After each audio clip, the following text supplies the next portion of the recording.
la! Your dream vacation to Bali starts from rupees 22,999 only with GT Holidays, South India's #1 travel brand.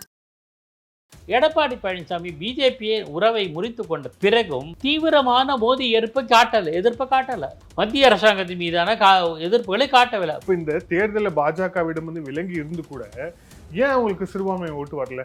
என்னன்னா சந்தேகம் தான். எடப்பாடி பழனிசாமி தலைமையிலான அதிமுக ஒருவேளை நாளைக்கு நிலைமை மாறிச்சுன்னா பிஜேபியோட ஒட்டிக்கும். சிறுபான்மையினர் வெறும் திமுக காங்கிரஸ் கூட்டணி தான் இருப்பாங்க, நீங்க என்ன பண்ணாலும் அப்படிதான் அப்படின்னு ஒரு முடிவுக்கு வந்துடலாமா? பெரும்பாலும் அப்படிதான் அங்கே நீண்ட பல காலமாக இருக்கேன். அதை மாற்றுகிற சக்தியும் ஆற்றலும் அதை திறம்பட வெளிப்படுத்துகிற தன்மையும் எடப்பாடி பழனிசாமி இல்லை, ஜெயலலிதாவுக்கு இருந்தது சார். ஆனால் இதுக்கு மேலே என்ன சார் பண்ண முடியும் எடப்பாடி பழனிசாமி? பிஜேபி உறுதியாக எதிர்ப்பாங்க, நம்ம சிறுபான்மைக்கு காவலராக இருப்பாங்க அப்படிங்கிற நம்பிக்கை வரணும். இல்லை, அவங்கள நம்பிக்கை வரும்படி அதிமுக பண்ணலை. சிறுபான்மையினர் தொடர்ச்சியாக வந்து அவங்க வந்து திமுக காங்கிரஸ் கூட்டணி பக்கம் அவங்க வந்து அணி திரள்றாங்க. இதை தொடர்ச்சியாக நடக்க இதுக்கு எதிரான ஒரு ரிவர்ஸ் கன்சால்டேஷன் நடக்கிறதுக்கான வாய்ப்புகள் இருக்கா இல்லையா? காங்கிரஸ் கூட்டணிக்கு அல்லது இந்தியா கூட்டணிக்கு ஓட்டு போட்டவர்கள் எத்தனை பேர் இந்துக்கள்? கணிசமான இந்துக்கள் அந்த பக்கமும் ஓட்டு போட்டிருப்பாங்கல்ல. அப்போ இந்து கன்சாலிடேட் ஆகலைன்னு தான் அர்த்தம். ஆகவும் ஆகாது. எதிர்காலத்தில் இதை போகுதா அப்படின்னு கேட்குறேன். ஆகாது. இந்துக்கள் மெஜாரிட்டியா இருக்கிற வரையில் அது ஆகாது. ஸோ இப்போ அதிமுக ஒருவேளை தன்னோட வியூகங்களை மாற்றினா சிறுபான்மை ஓட்டு வரும் அப்படிங்கிறீங்களா? வியூகங்களும் அணுகுமுறைகளை மாற்றுவது மட்டுமல்ல, அதற்கான நம்பிக்கையை பெற வேண்டும். சும்மா சொல்லிட்டு இருக்க முடியாது. சொல்லிட்டே இருந்து ப்ரெஸ் கான்ஃபரன்ஸ் வச்சு அறிக்கை விட்டு பிரயோஜனம் இல்லை. நாளைக்கு ரைடு வந்தால் எதிர்க்க முடியுமா? இடி ரைடு, சிபிஐ ரைடு வந்தால் துணிஞ்சு ஒரு கை பார்த்துருவோம் அப்படின்ற எண்ணம் தைரியம் இருக்கிறதா? அதிமுகவுக்கு இது இருந்தால் செயல்படும். அதிமுக ஜெயலலிதா அப்படி இருந்தாங்களே. அண்ணாமலை, தமிழிசை யாராவது ஒருவர் வந்து மத்திய அமைச்சராக்கப்படலாம், இல்லை இருவருமே மத்திய அமைச்சராக்கப்படலாம், தலைவர் பதவிக்கு வேறொருவர் நியமிக்கப்படலாம் அப்படின்ட்டு சொல்லப்படுகிறது. இவ்வளோதான் சொல்லப்படுகிறது. நடக்காது. நடப்பதற்கான சாத்தியக்கூறுகள் இல்லை.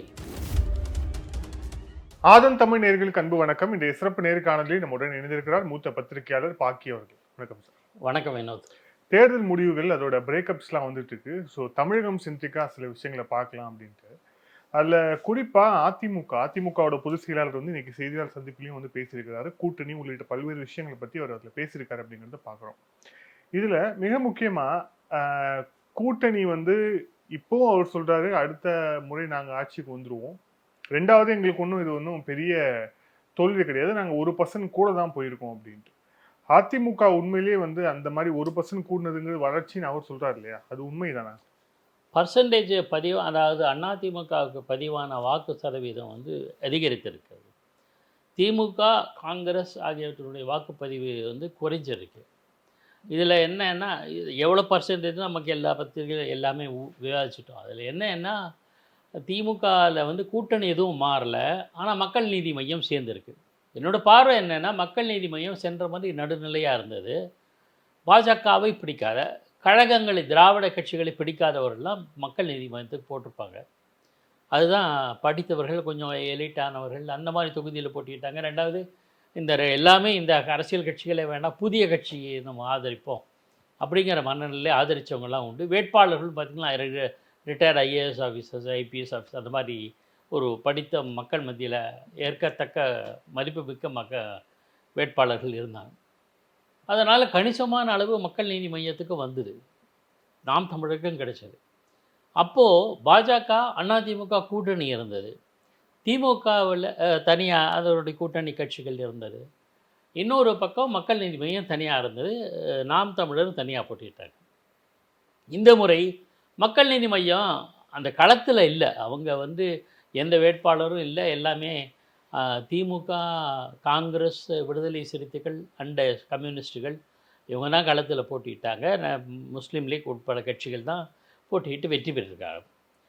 ஆனால் மக்கள் நீதி மையத்துக்கு என்று உருவான வாக்காளர்களில் அது டிரான்ஸ்ஃபர் ஆகலை இந்த கூட்டணிக்கு. அது வெட்ட வெளிச்சமாக தெரியுது. பர்சன்டேஜ் குறைஞ்சதுக்கு திமுக அணிக்கு, பொதுவாக திமுகவுன்னு எடுத்துக்கலாம். ஆனால் பாஜகவுக்கு வந்து முன்பை விட கொஞ்சம் கூடுதலாக இருக்குது. எந்த சூழல்னு பார்க்கணும். அதாவது அதிமுகவோட கூட்டணி முறிந்த பிறகு, இன்னும் சொல்லப்போனால் பாஜகவுக்கு தமிழ்நாட்டில் ஒரு வலுவான கூட்டணி இல்லை. பாமகவுக்கு இருக்குது. பாமக நாளடைவில் அந்த அளவுக்கு முன்பு போல ஆக்டிவாக இல்லை. மற்ற கட்சிகள் வந்து சின்ன சின்ன கட்சிகள், அவங்களுக்கு வந்து எந்த விதமான இதுவும் இருக்காது. பாரிவேந்தர் சென்ற முறை திமுக அணியில் இருந்தார். அதுக்கு முன்பு பிஜேபி அணியில் இருந்தார். ஏசி சண்முகம் தொடர்ந்து இருக்கார். அப்புறம் ஜான் பாண்டியன், ஓபிஎஸ் இந்த முறை பிரிந்து தனியாக ஏதோ ஒரு மீட்பு கழகம் ஆரம்பித்து இது பண்ணுறாரு அமமுகவுக்கு. அப்புறம் தமாக ஏற்கனவே 2 தொகுதியில் இருந்தது. அது தவிர சிக்னிஃபிகண்ட்டாக வலுவான கூட்டணின்னு சொல்ல முடியாது பாஜக பொறுத்து. ஸோ பாஜக தான் களத்தில் இருக்குது. பாஜகவோட தலைவர் தான் பல இடங்களில் பேசுகிறாங்க. அவங்களுக்கு மிகப்பெரிய பலம் என்னென்னா, பாரத பிரதமர் நரேந்திர மோடி அவர்கள் 8 முறை வந்திருக்கார். இதெல்லாம் பெரிய சாதகம், நான் இல்லைன்னு சொல்ல மாட்டேன்.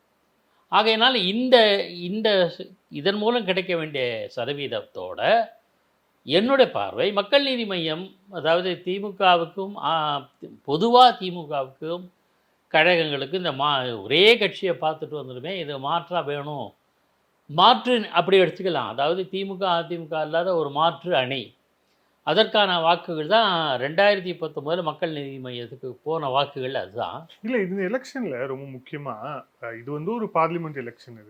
இந்த பார்லிமெண்ட் எலெக்ஷன்ல யார் பிரதமர் அப்படிங்கறத தீர்மானிக்கக்கூடிய எலெக்ஷன் இது. ஆமா, இதுல வந்து பிரதமர் வேட்பாளரை அறிவித்து களத்தில் நின்றது பாஜக. அறிவிக்கலனாலும் ராகுல் தான் அப்படின்ற மாதிரியான ஒரு மறைமுகமான இதுல திமுக காங்கிரஸ் கூட்டணி நின்றது. ஆனா அதிமுகவும் நாம் தமிழரும், அதிமுக கிட்டத்தட்ட ஒரு 20% மேல வாங்கியிருக்கு. கிட்டத்தட்ட நாம் தமிழர் வந்து ஒரு 8% மேல வாங்கியிருக்கு. அப்படின்னா இந்த வாக்குகள் வந்து யார் பிரதமர் அப்படிங்கிற தீர்மானிக்க போட்டதா, இது என்ன கணக்குல ஒரு இல்லை? அப்படி எல்லா விஷயத்திலும் எடுத்துக்க முடியாது. மாநிலத்தில் இருக்கிற ஆளுங்கட்சி மீதான அதிருப்தி கூட மக்களவையில் எதிரொலிக்கும்.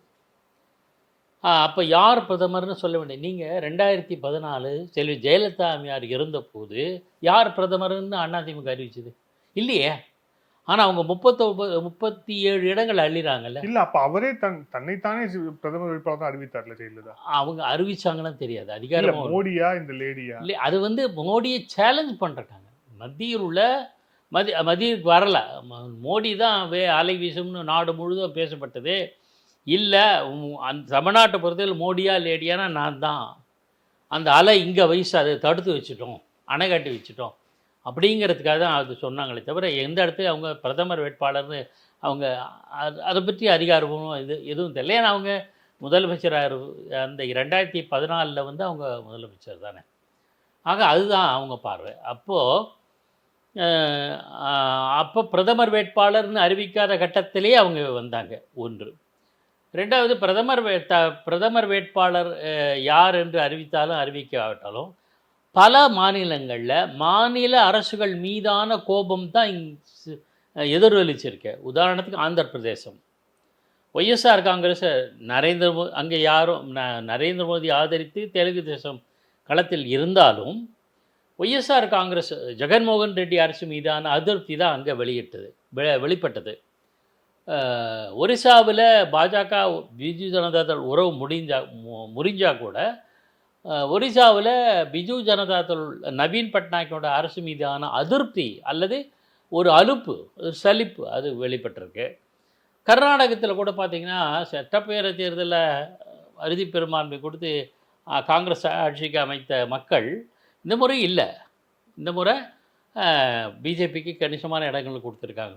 கேரளத்தில் எடுத்துங்களேன், நம்ம இந்த பிஜேபி பிரதமர் வேட்பாளர் எல்லாத்தையும் ஒதுக்கிடுவோம். எல்டிஎஃப் நிச்சயமாக நம்ம ஒரு பேச்சுக்கு சொல்ல, மோடி வரக்கூடாது. லெஃப்ட் டெமோக்ராட்டிக் ஃப்ரண்ட், இடதுசாரி ஜனநாயக முன்னணி, பினராயி விஜயனுடைய தலைமையிலான அணி, அதுக்கும் மோடி வரக்கூடாது. யார் வரணும் அதை விட்டுருவோம், யார் வரக்கூடாதுங்கிற அந்த கோரிக்கை தானே தமிழ்நாட்டில் திமுக வச்சுது. அது ஒரு சரி. Congress UDF, United democratic front, அதாவது ஐக்கிய ஜனநாயக முன்னணி, அதுவும் மோடி வரக்கூடாதுன்னு சொல்லிச்சு. ராகுல் காந்தி அவங்க மாநிலத்தில் போட்டிட்டார், வென்றார். வயநாட்டில் இருந்தாலும் இந்த போட்டி களத்தில் ஒன்றுக்கொன்று மோதிக்கொண்டிருக்கிற 2 அணியுமே நரேந்திர மோடி வரக்கூடாதுன்னு சொல்கிற அணிகள் தானே. ஆனால் மக்கள் அதுலேயே பெட்டர் யூடிஎஃப்னு ஐக்கிய ஜனநாயக முன்னணி தான் தேர்ந்தெடுக்காங்க. அதாவது காங்கிரஸ் தலைமையிலான கூட்டணிக்கு இடதுசாரிகள் தலைமையிலான கூட்டணியை நிராகரித்திருக்காங்க எங்கே மக்களவை தேர்தலாக இருந்தாலும். ஸோ அவங்க வெறுப்பு. இப்போ நாளைக்கு கேரளத்தில் ஒரு சட்டப்பேரவை தேர்தல் இருந்தால் எல்டிஎஃப் தோற்று போகும், யூடிஎஃப் தான் ஆட்சிக்கு வரும். அப்படின்னு நம்ம புரிஞ்சுக்கலாம். ஸோ பிரதமர் யார் என்பது மட்டுமே குறிக்கோளாக இல்லை, பிரதமர் யார் கூடாது என்ற குறிக்கோளும் வைக்கப்பட்டது. ஆனால் இதையெல்லாம் கடந்து கூட மாநில சினாரியோ இருக்குல்ல, அதுவும் இந்த மக்களவை தேர்தலில் எதிர்வலிச்சு. இதில் இன்னொரு விஷயம், இப்போ அதிமுகலேருந்து ஆரம்பித்தோம். அதிமுகவில் வந்து எல்லாருமே வந்து ஒரு கருதின விஷயம், தேர்தல் ரிசல்ட்டில் ஒருவேளை அவங்களோட அந்த வாக்கு சதவீதம் குறைந்தால், அவர்களுடைய எண்ணிக்கை குறைந்தால் அந்த கட்சிக்குள்ள ஒரு கலகம் பிறக்கும் அப்படின்ட்டு வந்து ஒரு பரவலாக நம்பப்பட்டது. இப்போ கிட்டத்தட்ட வந்து அந்த மாதிரியான அவங்களுடைய வாக்கு சதவீதம் சட்டமன்ற தேர்தலில் ஒப்பிடும்போது 2021 சட்டமன்ற தேர்தலில் ஒப்பிடும்போது இப்போ அவங்க வாக்கு சதவீதம் வந்து குறைவாக இருக்கிறது. இன்னொன்று, ஒரு இடத்துல கூட ஜெயிக்கல. கிட்டத்தட்ட வந்து 8 இடங்கள்ல வந்து டெபாசிட் எழுந்திருக்கிறாங்க. நிறைய இடங்கள்ல வந்து இதே மாதிரி ஒரு 8 இடங்களுக்கு மேல பாஜக கூட்டணி 2ஆம் இடம் பிடித்திருக்கிறது. கன்னியாகுமரியில நாம் தமிழர் வந்து அதிமுகவை வந்து ஓவர்டேக் பண்ணி 3ஆம் இடத்துக்கு வந்திருக்காங்க. இந்த மாதிரியான சினாரியோஸ் இருக்கு. இன்னொரு இடத்துல 10 தோல்வி பழனிசாமி அப்படின்னு சொல்லிட்டு அவர் விமர்சிக்கிறவர்களும் இருக்காங்க. ஸோ இதை மூலியமா அதிமுகவில் ஒரு கலக குரல் பிறந்தது. காரணம், ஒரு தொடர் தோல்விகளால் அந்த தலைமைக்கு எதிராக ஒரு கலகம் பிறந்ததாக சொல்றாங்களே, அது உங்களுடைய பார்வை? கலகம் பிறந்ததான்னு தெரியல, முரண்பாடுகள் இருக்கு, கருத்து வேற்றுமை, ஒரே கருத்து இல்லாத ஒரு நிலைமை இருக்குது. உதாரணத்துக்கு எஸ்பி வேலுமணி அதிமுகவும் பாஜகவும் கூட்டணியில் சேர்ந்தது 30-35 இடங்களை பெற்றிருக்கலான்ற மாதிரி அவர் சொல்கிறார். ஆனால் எடப்பாடி பழனிசாமி இன்று காலையில் செய்தியாளர் கூட்டத்தில் இல்லை, நாங்கள் எங்கள் வாக்கு சதவீதம் அதிகரிச்சிருக்குன்னு அவர் சொல்கிறார். இதுக்கும் பெரிய விளக்கம் தரல. அதே சமயத்தில் 2026 சட்டப்பேரவையில் நாங்கள் தனித்து போட்டு விடுவோம், அல்லது எங்கள் தலைமையில் கூட்டணி அமையும் அப்படின்னு சொல்லியிருக்காரு. எங்கள் தலைமையில் கூட்டணி அமையும் சொல்லி. ஆமாம், எங்கள் தலைமையில் கூட்டணின்னா நிச்சயமாக பாஜக வராது. பாஜக தனியாக தான் இருக்குது எப்போவுமே. இப்போவே அவங்க தலைமையில் தான் தமிழ்நாட்டில் கூட்டணி. ஆனால் அதிமுகவில் கலக குரல் வந்துதான்னு தெரியல. மாறாக இப்போ ஓபிஎஸ் ஆதரவாளர்கள் அப்படின்னு சொல்லப்படுகிற சில பேர், உதாரணத்துக்கு கேசி பழனிசாமி, புகழேந்தி, கூப்பா கிருஷ்ணன், இவங்க எல்லாமே அந்த பக்கத்துலேருந்து இந்த பக்கம் வர ஆரம்பிச்சிருக்காங்க. ஜேசிடி பிரபாகர் இவங்கெல்லாம் வந்து அந்த கூட்டணி, அதாவது ஓபிஎஸ் தலைமையை நிராகரித்து விட்டு எடப்பாடி பழனிசாமி தலைமையேற்று இந்த பக்கம் வருவதற்கான ஆயத்தில் இருக்காங்க. ஊடகங்கள் செய்திகள்லாம் வந்துச்சு. ஜேசி பிரபாகர் சார் கூப்பா கிருஷ்ணன் சொல்லிட்டார், அவர் நம்பியே பிரயோஜனம் ஓபிஎஸ் அப்படிலாம் சொல்லியிருக்காங்க. கேசி பழனிசாமி வந்து என்ன நிலைப்பாடு எடுக்கிறாரு தெரியல. ஆனால் ஒரு தொடர் தோல்விகள் இல்லையா இது வந்து, அவர் வந்து கட்சி தலைமை ஏற்று நடக்கக்கூடிய முதல் பொது தேர்தல் இது அப்படிங்கிறதால இதில் அவர் காமிக்கக்கூடிய அந்த பெர்ஃபார்மன்ஸ் அப்படிங்கிறது ரொம்ப குறைவு இல்லையா? இது வந்து குறிப்பாக ஒரு 10 தேர்தலில் அவங்க சந்திச்சு தொடர்ச்சியாக ஒரு தோல்வி அப்படிங்கிறது அந்த தொண்டர்களுக்கு அது எந்த மாதிரியான ஒரு உத்வேகத்தை? நிச்சயமாக ஒரு விரக்தி ஏற்படும், அதில் எனக்கு மாற்று கருத்து கிடையாது. ஆனால் இதுக்கு என்ன காரணமாக இருக்கும்னா, அசர்ட்டிவாக இல்லை எடப்பாடி பழனிசாமி. ஏன் உறுதி செயல்பாடு அவரிடம் இல்லை? ஏன் உறுதியாக இருக்கு? ஏன் இல்லை அப்படின்னீங்கன்னா, கலைஞர் கருணாநிதி ஒரு தேசிய கட்சியோட கூட்டணியோ அல்லது உறவை முறித்து கொண்டாலோ, கூட்டணி உருவாக்கி கொண்டாலோ சரியான காரணங்களை உறுதிப்பட சொல்வார். எந்த மாற்று கருத்து கிடையாது. அதாவது 6 மாதத்துக்கு முன்னாடி பிஜேபியை கிரிட்டிசைஸ் பண்ணியிருப்பார். வாஜ்பாயை பற்றி புகழ்ந்து பேசி good man in the bad party என்று சொல்லுவார்ல, ஒரு ஃபேமஸ் வாசகம், நல்ல மனிதர் சொல்லிவிட்டு அவருக்கு ஆதரவு கரம் நீட்டி மக்களையும் திமுக கட்சியினரும் கன்வின்ஸ் பண்ணிவிடுவார். நான் வந்து ஆதரவு தெரிவிக்கிறது வாஜ்பாய் தான், வாஜ்பாய் இன்னும் நீண்ட கால நண்பர், நாங்கள்லாம் எமர்ஜென்சியில் உடனே அர்த்தம், அந்த மாதிரியெல்லாம் விஷயங்களை அழகாக விளக்கி நான் வாஜ்பாய் அரசுக்கு ஆதரிக்கிறேன்னு சொல்லி வாஜ்பாயை முன்னிலைப்படுத்தி வாஜ்பாய் நட்பை தெளிவுபடுத்தி கலைஞர் ஆதரிக்கும் போது சொல்ல, எதிர்க்கும் போது கூட தயக்கமே இல்லாமல் எதிர்ப்பார். 1971 இந்திரா காங்கிரஸோட உறவு, 76 இந்திரா காங்கிரஸை எதிர்த்தார், 80 அதே காங்கிரஸுக்கு நேருவின் மகளே வருகன்னு சொன்னார். ஸோ தன்னுடைய நிலைப்பாட்டை அழகாக மாற்றிக்கொள்ளுகிற பட்சத்தில் உறுதியாக செயல்படுவார். இது கலைஞர் கருணாநிதியோட ஸ்டாண்டு. அதில் மாற்று சந்தேகமே வராது உங்களுக்கு. ஆனால் எடப்பாடி பழனிசாமி பிஜேபியை உறவை முறித்து கொண்ட பிறகும் தீவிரமான மோடி எதிர்ப்பை காட்டலை. மத்திய அரசாங்கத்தின் மீதான எதிர்ப்புகளை காட்டவில்லை. 19 சொல்வார். எந்த தேசிய கட்சியும் மாநில நலன்களில் அக்கறை எடுத்துக்கிறதில்ல, எப்போவுமே எங்களுக்கு ஆதரவு தரதில்லை அப்படிங்கிறாரு. ஆனால் என்ன பிரச்சனைன்னா, இதே பழனிசாமி தான் நாங்கள் மத்திய பாஜகவோட ஏன் கூட்டு சேர்ந்துருக்கிறோம்னா நமக்கு தேவையானதெல்லாம் கேட்டு பெறலாம் இல்லை அப்படின்னு அவர் தான் சொன்னார். இதே பழனிசாமி சொன்னார். சட்டப்பேரவையில் அவர் முதலமைச்சராக இருந்தபோது சட்டப்பேரவையில் பேசப்பட்ட போது இதுதான் சொன்னாங்க. ஸோ மக்கள் மத்தியில் ஒரு சந்தேகம். அப்புறம் இவங்க பிஜேபியோட உறவு முறிக்கும் போது என்ன காரணத்தை சொன்னாங்க? சிறுபான்மையினர் ஓட்டுகள்லாம் போச்சு. சி.வி. சண்முகம் சொன்னார். அதை காரணத்தை சொன்னாங்க. திரும்ப அதையே சொன்னாங்க, சிறுபான்மையினர் ஓட்டுகளை பெறுவோம்.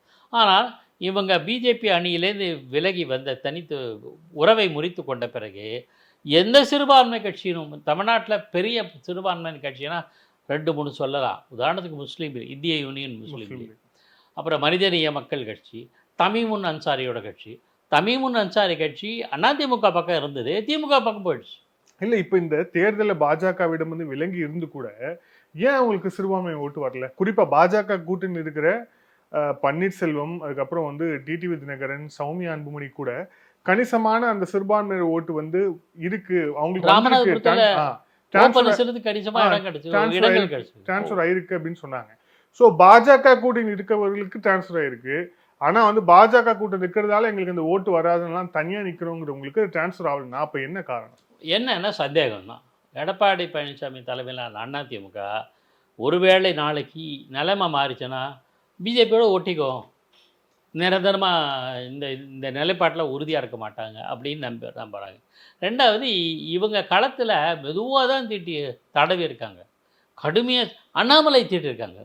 2ஆம் நிலை தலைவர்களோ 2ஆம் கட்டத்தை, அதாவது செகண்ட் லைன் லீடர்ஸோ அதிமுகலையோ யாருமே அண்ணாமலையை தான் டார்கெட் பண்ணியிருக்காங்க. அப்போ என்ன சந்தேகம் வருதுன்னா, அண்ணாமலை தானே விமர்சனம் பண்ணுற. சப்போஸ் அண்ணாமலை தூக்கிட்டு பிஜேபிக்கு இன்னொரு தலைவர் வந்தா, தமிழிசையோ முருகனோ மீண்டும் அந்த மாதிரி வந்தால் நீ உறவுக்காரன் நீட்டு மறுபடியும் பிஜேபியோட ஒட்டிப்ப என்கிற சந்தேகம் மக்கள் மத்தியில்.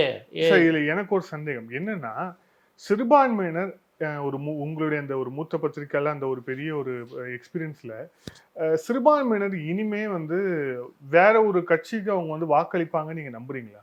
ஏன்னா தொடர்ச்சி ஆஃப்லைட்டாக நம்ம எல்லா தேர்தலையுமே பார்க்குறோம், அவங்க தே ஸ்டிக் டு டிஎம்கே அலைன்ஸ். அது காங்கிரஸ் திமுக எங்கே இருக்கோ அங்கே தான் அவங்க பேக்கெட்டாக ஓட்டு போடுறாங்க. இது not only general election, also in by election we have saw in Erode கிழக்கு இடைத்தேர்தலும் நம்ம அதை பார்த்தோம். ஸோ அப்படி இருக்கும்போது ஒரு 3-4 தேர்தல் அதெல்லாம் தாண்டி வர தேர்தல் எல்லாத்துலேயுமே அவங்க அங்கே ஸ்டிக் ஆன் பண்ணிட்டாங்க. அப்படிங்கிற போது அப்போ இனிமே இங்கே சிறுபான்மையினர் ஓட்டுக்கு வேற எந்த கட்சியும் வேற எதுவும் அவங்களால ஆதரவு கூட தெரிவிக்க முடியாது. ஈவந்தோ இந்த எலெக்ஷன்ல அதிமுக எஸ்டிபிஐ உள்ள கொண்டு திண்டுக்கல்ல அவங்களுக்கு கேண்டிடேட்ஷிப் கொடுத்து ஒரு அட்டம் பண்ணாங்க. இருந்தாலும் கூட அது அவங்களுக்கு சக்சஸ்ஃபுல்லா ஆகலைன்னா சிறுபான்மையினர் வெறும் திமுக காங்கிரஸ் கூட்டணி தான் இருப்பாங்க, நீங்க என்ன பண்ணாலும் அப்படிதான் அப்படின்னு ஒரு முடிவுக்கு வந்துடலாமா? இல்லை, அப்படி முடிவுக்கு வரும் இல்லை. பெரும்பாலும் அப்படிதான் நீண்ட பல காலமா இருக்கேன்.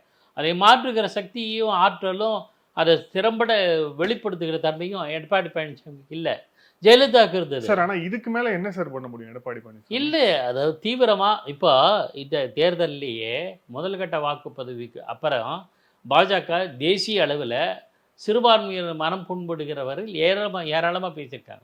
காங்கிரஸை டார்கெட் பண்ணும்போது உங்களுக்கு தான் எல்லாமே தெரியும் இல்லை, பல சந்தர்ப்பங்களில் என்னெல்லாம் பேச்சுக்கள், அந்த பேச்சுக்கள் பிஜேபிக்கே தலைவர்களுக்கே பிடிக்காத அளவுக்கு இருந்தது எல்லாருக்கும் தெரியும்.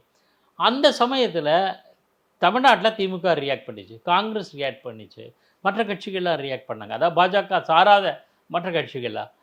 பாஜக சாராத அதிமுக எப்படி ரியாக்ட் பண்ணியிருக்கு? ஏதோ ஒரு நாம் இல்ல, ஒருவேளை அந்த மாதிரி ரியாக்ட் பண்ணிருந்தாலும் கூட இவங்களுக்கு அந்த வாக்கு சதவீதம் மாறி இருக்குமான்னு ஒரு கேள்வி இருக்குல்ல. இல்ல, மாறாது. ஒருவேளை மாறாது. அது அவங்களுக்கு என்னன்னா, ஒருவேளை நமக்கு இவங்களை அட்டாக் பண்ணாம இருந்தா வருதா இல்லையான்னு பார்க்கலாம், இல்ல அவங்க அட்டாக் பண்ணாம இருந்தா அவங்க கூட திருப்பி நட்பாவும் போலான்னு கூட யோசிச்சிருக்கலாம்ல அதிமுக. அதாவது அது கரெக்டு, ஆனா நீங்க சொல்ற மாதிரி இல்லை. ஆனா நான் என்ன நினைக்கிறேன்னா, இப்போ எதிர்த்தா கூட உடனடியாக அவங்களுக்கு ஆதரவு வந்திருக்காரு. ஆனால் 2-3 தடவை கன்சிஸ்டண்ட்டாக பார்த்தா ஓகே அதிமுக நம்பலாம் அவங்களும் மதச்சார்பிலும் ஜெயலலிதா எம்ஜிஆர் மாதிரி இருக்காங்க. அந்த ஒரு இவங்களும் உறுதியாக எதிர்ப்பாங்க, பிஜேபி உறுதியாக எதிர்ப்பாங்க, நம்ம சிறுபான்மையினருக்கு காவலராக இருப்பாங்க அப்படிங்கிற நம்பிக்கை வரணும். இல்லை அவங்கள நம்பிக்கையை வரும்படி அதிமுக பண்ணலை. இல்ல இந்த சிறுபான்மையினர் வந்து இவங்களுக்கு ஓட்டு போடாததுக்கு வெறும் பாஜக கூட்டணி மட்டும்தான் காரணம். ஆனா அதான் திருப்பியும் இல்ல கேட்கறேன். அது அது அது அவங்க அது மட்டும் தான் அவங்க காரணம். இல்லை கூட்டணியில இருந்தவங்களுக்கே சிறுபான்மையினர் ஓட்டு டிரான்ஸ்ஃபர் இல்ல ஆயிருக்கு. கரெக்ட். அது ரொம்ப குறைவு. அதை குறைவா இருந்தாலும் அது ஒரு மேஜர் ரீசனா சொல்லிட்டு போகும்போது அவங்களுக்கே அது ஆயிருக்குன்னு கேட்கறேன். இல்லை ஓ பன்னீர்செல்வம் என்னதான் இருந்தாலும் அவர் இப்படி தான் அப்படின்னு தெரியும் மக்களுக்கு. அதிமுக பிஜேபியோட நாளைக்கு சேர்ந்துருவாங்களே என்கிற ஒரு அச்சம் மக்கள் மத்தியில் இருக்குது. பிஜேபி மீதான எதிர்ப்பு நிலை தமிழ்நாட்டில் இருப்பதை ஒட்டி நாளைக்கு இந்த நிலை மாறக்கூடும், மாறலாம், மாறாமல் இருக்க நமக்கு தெரியாது. ஒருவேளை நரேந்திர மோடி அணுகுமுறை மாறி அவர் எல்லா கூட்டங்களையும் அனுசரித்து கூட்டணிகளையும் அனுசரித்து பிஜேபி வாஜ்பாய் மாதிரி இன்னொரு வாஜ்பாயை மாறினா அவர் மேலே ஒரு ஈர்ப்பு ஏற்படும், மரியாதை கூடும். ஆனால் தேர்தல் களத்தில் என்ன பண்ணாங்க, எல்லாத்தையும் போட்டு சொதப்பிட்டாங்க. பேசுகிறது எல்லாம் பிரச்சார பரப்புரைகளில் செஞ்ச கோளாறுகள் தான் விளைவு தந்திருக்கிறது. அது ஒரு பக்கம் இருக்கட்டும். நம்ம தமிழ்நாட்டை பொறுத்தவரை பார்த்திங்கன்னா நம்பிக்கை ஏற்படுகிற வகையில் பிஜேபி செயல்படவில்லை. அதெல்லாம் அது ஒரு ரூல் அவுட்டு. ஆனால் பிஜேபிக்கு ஆதரவாக இருக்கிற அதிமுக, அதாவது பிஜேபி உறவை முறித்து கொண்ட பிறகும் அதிமுக நம்பிக்கை ஏற்படுகிற வரை செயல்படலை. எடப்பாடி பழனிசாமி தவிர ரெண்டாவது ரயில் லீடர்ஸு, செகண்ட் லைன் லீடர்ஸ் எல்லாம் ஒன்றும் ஆக்டிவாகவும் இல்லை. மூன்றாவது ஃபேக்டர் பிஜேபி அதை அதிமுகவுக்கு ஓட்டு குறைஞ்சிருக்காரோ, ஸ்டாரே வேட்பாளர்களே இல்லை. சரவணன் மதுரையில் போட்டிக்கிட்டார், தென் சென்னையில் ஜெயவர்தன் அறியப்பட்டவர் தான், அவர் கூட லீடர்லாம் கிடையாது. ஆனால் ஜெயவர்தன் டெபாசிட் வாங்கலை, டெபாசிட்டே போயிடுச்சு. இத்தனைக்கு நல்ல பேர் அவர், இந்த பையனுக்கு நல்ல தம்பி, அவர் எனக்கு நண்பர் தான், நல்ல மனிதர்.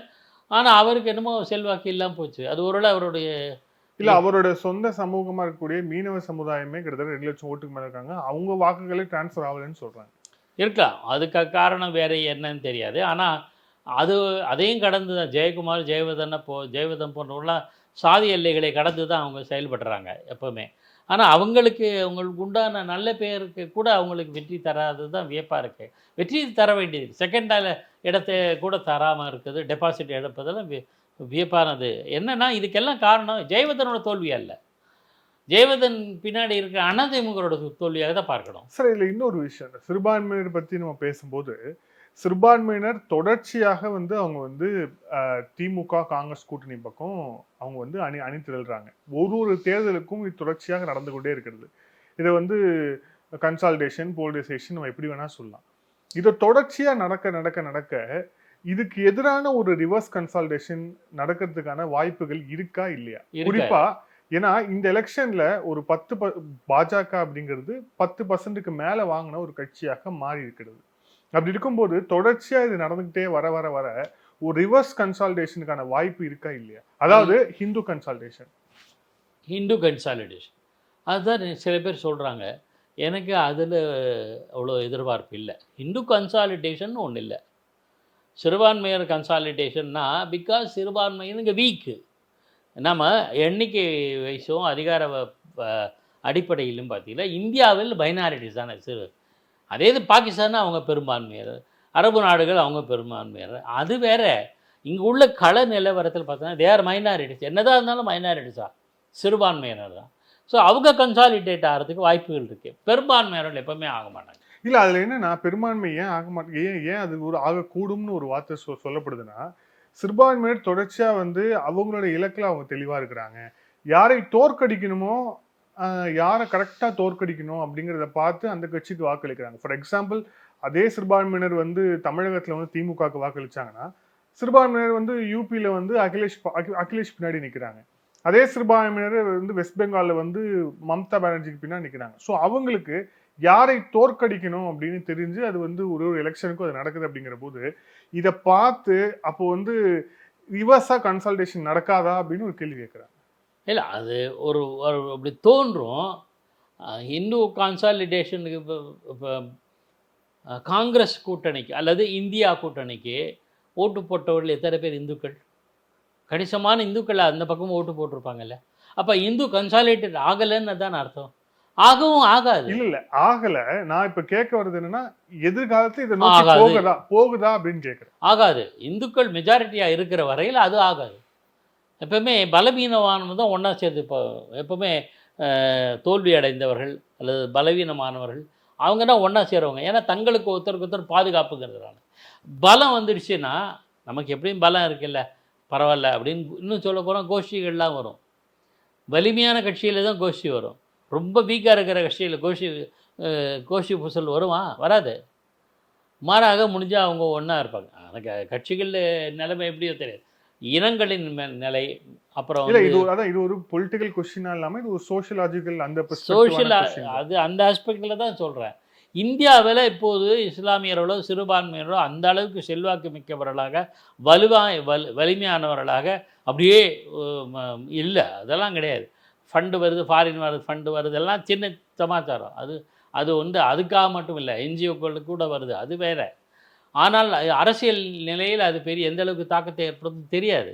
அதெல்லாம் ஆகாது. பெரும்பான்மை இந்துக்களாக தான் இருக்கிறார்கள். ஆகையினால இந்து கன்சாலிடேஷன் அப்படி ஆகாதுன்னு நான் நினைக்கிறேன். ஒருவேளை 50-50 ஆனால் அதெல்லாம் தெரியாது நமக்கு. இவங்க சொல்லுவாங்க. அப்படி இருந்தால் ஏன் பிஜேபிக்கு தேசிய அளவில் மகத்தான வெற்றியை கொடுத்துருக்கோம்? நாளைக்கு கொடுக்குமானா நாளைக்கும் கொடுக்காது. இல்லையே, நம்ம பர்ஃபார்மன்ஸ் தான் கொடுக்கும். பர்ஃபார்மன்ஸ் அடிப்படையில் தான் எல்லா கட்சிகளுக்கும் வாய்ப்புகள் கிடைக்கிறது. இல்லை, இப்போ நம்ம ஹிந்து கன்சாலிடேஷன் நடக்கலன்னு சொல்ல முடியுமா? ஏன்னா ஹிந்தி ஹார்ட்லேண்டில் நம்ம யூபியை தவிர்த்து இருக்கக்கூடிய ஸ்டேட்ஸ்லாம் பார்ப்போமே. அந்த ஸ்டேட்ஸ்லாம் வந்து இப்போ ஃபார் எக்ஸாம்பிள் நம்ம எடுத்துக்கிட்டோம்னா மத்திய பிரதேஷ்ல வந்து கிளீன் ஸ்வீப் 29 சீட்டுக்கு 29 சீட்டு ஜெயிச்சிருக்கு பிஜேபி. அதே மாதிரி ராஜஸ்தான்ல ஆஃப் த சீட்டு, குஜராத்ல வந்து 25க்கு 25, சத்தீஸ்கர்ல 10க்கு 10. ஸோ இந்த மாதிரியான இப்போ பீகார்லேயும் வந்து அந்த கூட்டணி தான், அந்த அலைன்ஸ் தான் வந்து பெரும்பான்மை. அப்படிங்கிற போது நம்ம அது இல்லைன்னு மறுத்துட முடியுமா? இல்லை, நான் உடனே சொல்கிறேன். குஜராத் வந்து பிஜேபி கோட்டை. அங்கே காங்கிரஸுக்கு ஒரு சிறந்த தலைவர் வருகிற வரையில் அங்கே பிஜேபி அசைக்க முடியாது ஒன்று. ராஜஸ்தானில் எப்போவுமே இது மாற்றி அது மாற்றி வந்துகிட்டே இருக்கும். வசுந்தரா இந்த முறை இப்போ ஆக்டிவாக இல்லை, பட் பிஜேபி காங்கிரஸ் ரெண்டும் சமநிலை தான் மாறி மாறி வருவாங்க. பீகாரில் வந்து நிதிஷ் ஃபேக்டர், ரெண்டாவது அது வந்து வித்தியாசமான சூழல், நம்மளும் எதிர்பார்க்கல. உத்தரப்பிரதேசத்தை பொறுத்தவரையில் அங்கே யோகி ஆதித்யநாத் அரசு மீதான அதிருப்தி காரணம் இல்லை, வேறு சில உள்குத்து வேலை தான் நடந்திருக்கும். எல்லாருக்கும் தெரிஞ்சதான் நான் சொல்கிறேன். யோகி ஆதித்யநாத் கள நிலவரத்தை புரிந்து கொண்டு இவர்களுக்கெல்லாம் மக்களவை தேர்தல் போட்டியிட வாய்ப்பு தர வேண்டும் அப்படின்னு ஒரு பட்டியல் கொடுத்தார். அதில் 30 எம்பிக்கள் வேட்பாளர்களோட பட்டியல் கொடுத்தார். அதை கட்சி மேலிடம் நிராகரித்து விட்டதுன்னு பரவலாக பேசப்படுகிறது. அதுதான் அவங்க யூபியில் ஏற்பட்ட தோல்வி. சரி, அப்படியே இருந்தாலும் மைனாரிட்டி கன்சாலிடேஷன் ஏன் பிஎஸ்பிக்கு வரல? போன முறை 10 இடங்களை பெற்ற பகுஜன் சமாஜ் கட்சி இந்த முறை ஒரு இடம் கூட வரலையே. இதெல்லாம் காரணம். அப்புறம் மைனாரிட்டி கன்சாலிடேஷன் நீங்கள் மாயாவதி பற்றி சொன்னீங்க. மாயாவதி இப்போ ஸ்டேட்மெண்ட் சொல்லியிருக்கிறாங்க, இந்த தேர்தல் முடிவுக்கு வந்ததுக்கப்புறம் நான் வந்து முஸ்லிம்களுக்கு அதிகமான ஒரு முக்கியத்துவம் கொடுத்தது தவறா போயிடுச்சு அப்படின்னு சொல்லியிருக்கிறாங்க. முஸ்லிம்களுக்கு நான் வந்து ஜாஸ்தியா சீட் கொடுத்தது என்ன ஆயிடுச்சுன்னா, என்னுடைய கோர் ஓட் பேங்கா இருக்கக்கூடிய ஜாதவ் அந்த மற்ற பெரும்பான்மை தலித் அவங்களுடைய அந்த ஓட்டுங்கிறது எனக்கு வராமல் போயிருக்கு அப்படின்னு. ஏன்னா இந்த யூபியில் 19% ஸ்விங் நடந்திருக்கு. அதில் வந்து 10% மாயாவதியிலேருந்து போயிருக்கு, 9% பாஜகலேருந்து போயிருக்கு டுவர்ட்ஸ் சமாஜ்வாதி அண்ட் காங்கிரஸ் கூட்டணி. ஸோ அவங்க சொல்லியிருக்காங்க இது சோஷியல் இன்ஜினியரிங். பிஎஸ்பி எந்த ஓட்டுகளை சார்ந்து இருக்கிறதோ அதை தவறி விட்டுட்டாங்க. அதனால தான் அவங்களுக்கு இந்த இழப்பு ஏற்பட்டுருக்கு. ஆகையினால இதுவும் ஹிந்து கன்சாலிடேஷனுக்கு சம்மந்தம் இல்லைன்னு நான் சொல்ல வரேன். அந்த மாதிரி வருவதற்கான சாத்தியக்கூறுகள் இல்லை. அங்கே யூபியினுடைய நிலைமை வேறு. அங்கே வந்து முஸ்லீம்ஸோட பர்சன்டேஜ் அதிகம். சமூக படிநிலையில் பார்த்திங்கன்னா பிராமணர்களுடைய வாக்குகள் சதவீதம் அதிகம் அப்படின்லாம் சொல்கிறாங்க. ஸோ அதுக்கேற்ற மாதிரி தான் யாரும் செயல்படுவாங்க. ஆனால் அங்கே இதெல்லாமும் வெற்றி பெறல. ஏன் அயோத்திக்கு ராமர் கோயிலே கை கொடுக்கலையே அவங்களுக்கு? அதுக்கான காரணம் வேறு. அதுக்கு உண்டான காரணம் சிவிக் நிலைமை அப்படி சொல்கிறாங்க. அது ஒரு பக்கம். ஆனால் சூழல் வந்து ஹிந்து கன்சாலிடேஷன் உருவாகிறதுக்கு வாய்ப்பில்லை. எதிர்காலத்துலேயும் உருவாகும்னு தெரியாது. முஸ்லீம் கன்சாலிடேஷன் கூட நிரந்தரம் கிடையாது. நாளைக்கு வாஜ்பாய் மாதிரி எல்லோராலும் ஏற்றுக்கொள்ளப்படக்கூடிய ஒரு தலைவர் பிரதமராக வந்தால் இந்த நிலைமை மாறும். முஸ்லீம்களும் பாஜபாய்க்கு ஓட்டு போட்ட சம்பவங்கள் நிறைய நடந்திருக்கு கடந்த காலங்களில். முஸ்லீம்களோட பெரும்பாலும் ஏன் தேசிய conference national conference Farooq Abdullah என்டிஏல இருந்தார். மந்திரியாகவே மத்திய அமைச்சராக இருந்தார். ஸோ அதெல்லாம் மாறக்கூடும். இல்லை, நான் கேட்குறது தமிழ்நாடு சுச்சுவேஷன்ல அது தொடர்ச்சியாக அப்படியே தானே இருந்துகிட்டு இருக்கு. ஸோ அது வந்து எப்படி மாறக்கூடும், நம்ம எப்படி சொல்ல மாறக்கூடும், மாறாது, இன்டாக்டாக தானே இருக்கு. அவங்க எவ்வளோ தெளிவாக சொல்றாங்க அப்படின்னா, மாயாவதி அவர்கள் சொன்னதுக்கான முக்கியமான காரணம், முஸ்லீம் கேண்டிடேட்ஸை நான் ஃபீல்டில் வந்து போட்டதுக்கு அப்புறம் கூட முஸ்லீம்ஸ் எனக்கு வந்து ஓட்டு போடல. நான் முஸ்லீம்ஸ்க்கு வந்து இப்போ ஜாஸ்தியாக சீட்டு கொடுத்தேங்கிறதால தலித்துகள் எனக்கு ஓட்டு போடல. ஸோ ரெண்டுமே வந்து அப்படியே சமாஜ்வாதிக்கு போயிருக்குன்னு தான் அவங்க வந்து. அதுக்கு இன்னொரு காரணம் இருக்குது. பிஎஸ்பி பகுஜன் சமாஜ் கட்சி சமாஜ்வாதி கட்சிக்கும் எதிரானது தானே. சமாஜ்வாதி கட்சி தான் அதிகமாக முஸ்லீம்களை தன் வசம் ஈர்க்கக்கூடிய கட்சி. காங்கிரஸ் கூட அந்த அளவுக்கு இல்லை, சமாஜ்வாதி கட்சிக்கு அந்த செல்வாக்கு. அவங்களுக்கு எதிரானவர் டெட் அகெயின்ஸ்ட் பிஎஸ்பி.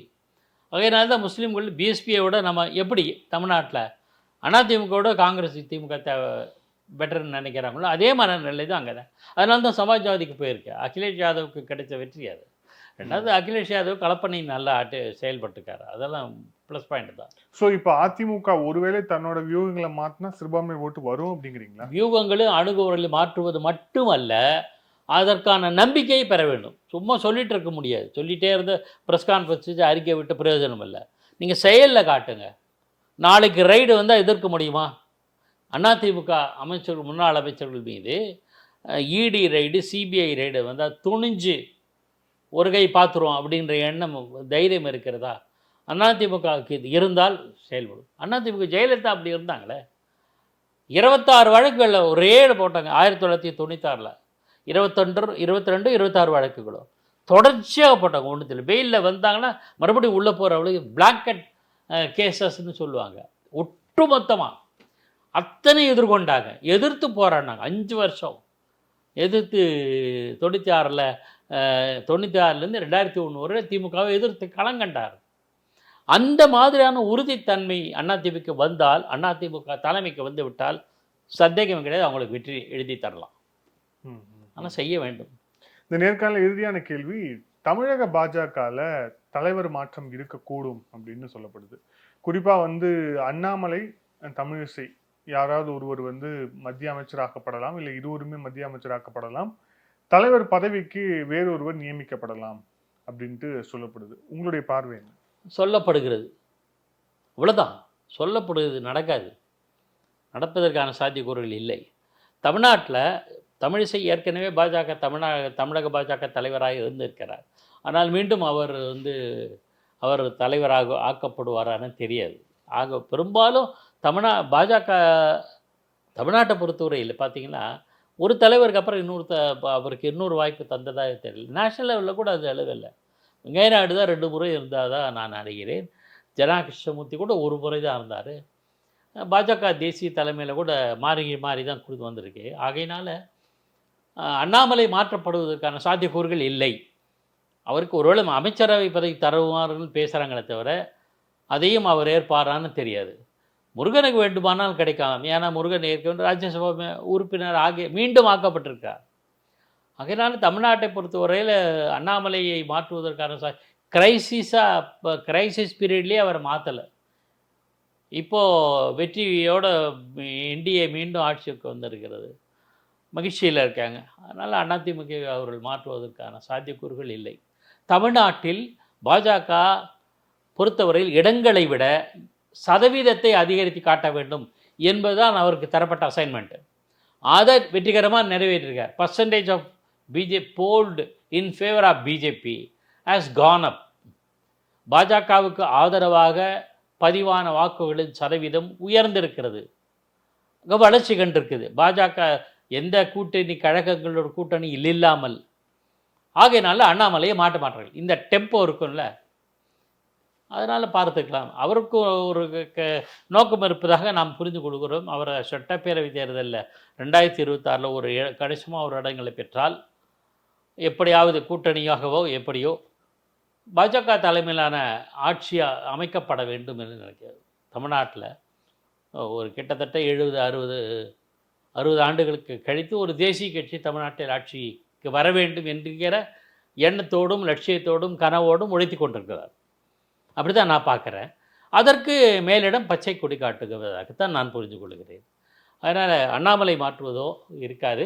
அவர் அமைச்சராகிறாரா இல்லையா தெரியாது. வேறு இப்போதைக்கு அது குறித்து யூகிக்கவும் முடியாது. ஓரிரு தினங்களில் அவர் நாளைக்கு ஒருவேளை பதவி ஏற்றாருன்னா என்ன நிலைமை வரும். அவர் மத்திய அமைச்சராக இருந்தால் கூட அப்போ ஏன் அமித்ஷா இல்லையா, ஒரு குறிப்பிட்ட காலம் இருந்தார், அமைச்சராகவும் இருந்தார், பாஜக தலைவராக இருந்தார். பின்னர் தான் ஜேபி நட்டா கொடுத்தார். கிஷன் ரெட்டி இருந்தார், அவரும் வந்து ஆந்திர மாநில தலைவராக. அதனால் அது ஒன்றும் மாற்றுவதற்கு தமிழக பாஜக தலைமையை மாற்றுவதற்கான சாத்தியக்கூறு இருப்பதாக எனக்கு தெரியவில்லை. நன்றி சார், பல்வேறு கேள்வி. Thank you sir. ஆதன் தமிழ் அலைவரிசைக்கு நெஞ்சார்ந்த நன்றி.